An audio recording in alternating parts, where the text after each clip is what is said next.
Hello friends, welcome to real chemistry concept capsule series. Friends, chemical bonding के अंदर जो Lewis dot structure करके एक थियरी आती है, उसके बाद नेक्स्ट थियरी आती है वीबीटी। तो वीबीटी जो थियरी है यानी कि वैलेंस बॉन्ड थियरी, उसकी जरूरत क्यों पड़ी? अच्छा, वीबीटी की जरूरत क्यों पड़ी उसके लिए हमको समझना पड़ेगा limitations of Lewis dot structure.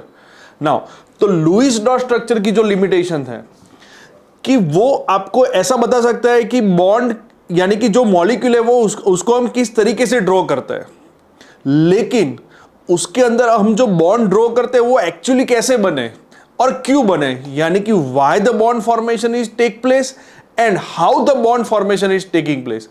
ये दोनों क्वेश्चन के हमको आंसर नहीं मिल रहे थे लुईस डॉट स्ट्रक्चर से। अच्छा, अनदर एक उसके अंदर एक लिमिटेशन है कि जैसे यहां पे मैंने लिखा है कि हाइड्रोजन है, तो हाइड्रोजन मॉलिक्यूल के अंदर दो हाइड्रोजन एटम के बीच में सिंगल बॉन्ड होता है। ये बॉन्ड ब्रेक करने के लिए मुझे इतनी एनर्जी चाहिए, उसको बोलते हैं bond enthalpy. Now 435.8 kilo joule per mole. अब इसकी जो लेंथ है वो है 74 पिकोमीटर। नाउ ये सिंगल बॉन्ड है।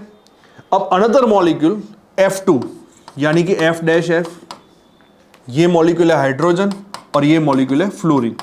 दोनों के बीच में, दोनों के अंदर सिंगल बॉन्ड है। अच्छा, इसको ब्रेक करने के लिए इतनी एनर्जी चाहिए, इसकी बॉन्ड लेंथ इतनी है। नाउ फ्लोरीन, दो फ्लोरीन के बीच में से ये बॉन्ड ब्रेक करना है तो इतनी एनर्जी चाहिए। अच्छा, इसकी bond length as compare to hydrogen क्या है? शॉर्ट। अगर इसकी बॉन्ड लेंथ शॉर्ट है तो उसको ब्रेक करने के लिए ज्यादा एनर्जी चाहिए। फिर से, अगर बॉन्ड लेंथ शॉर्ट है, इससे अगर और छोटी सी पेन होगी तो वो बीच में से मैं ब्रेक नहीं कर सकता, ज्यादा एनर्जी चाहिए। यानी कि इसकी लेंथ शॉर्ट है 42 पिकोमीटर, तो उसको ब्रेक करने के लिए ज्यादा एनर्जी चाहिए, लेकिन यहां पे तो कम एनर्जी लगती है। यानी कि फ्लोरीन की जो बॉन्ड एंथैल्पी की वैल्यू है वो बहुत कम है एज कंपेयर टू हाइड्रोजन। दोनों में सिंगल बॉन्ड है, तो ये जो क्वेश्चन है उसका हमको आंसर नहीं मिलता है लुईस डॉट स्ट्रक्चर से। फिर से, bond enthalpy and bond length. Bond enthalpy यानी कि बॉन्ड को ब्रेक करने के लिए जो भी एनर्जी लगती है, और बॉन्ड लेंथ यानी कि distance between two nuclei of bonded atom, वो दोनों की जो रिलेशन है वो इनवर्सली प्रोपोर्शनल होना चाहिए। यानी कि जिसकी बॉन्ड लेंथ शॉर्ट होगी उसकी बॉन्ड एंथैल्पी ज्यादा रहेगी। तो ये दोनों क्वेश्चन के आंसर हमको नहीं मिल रहे हैं।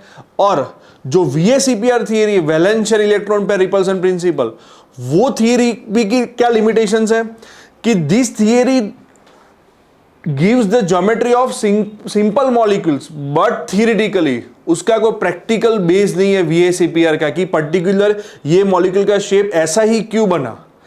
इसलिए हमको यहां पे VBT की जरूरत महसूस हुई। Thank you friends.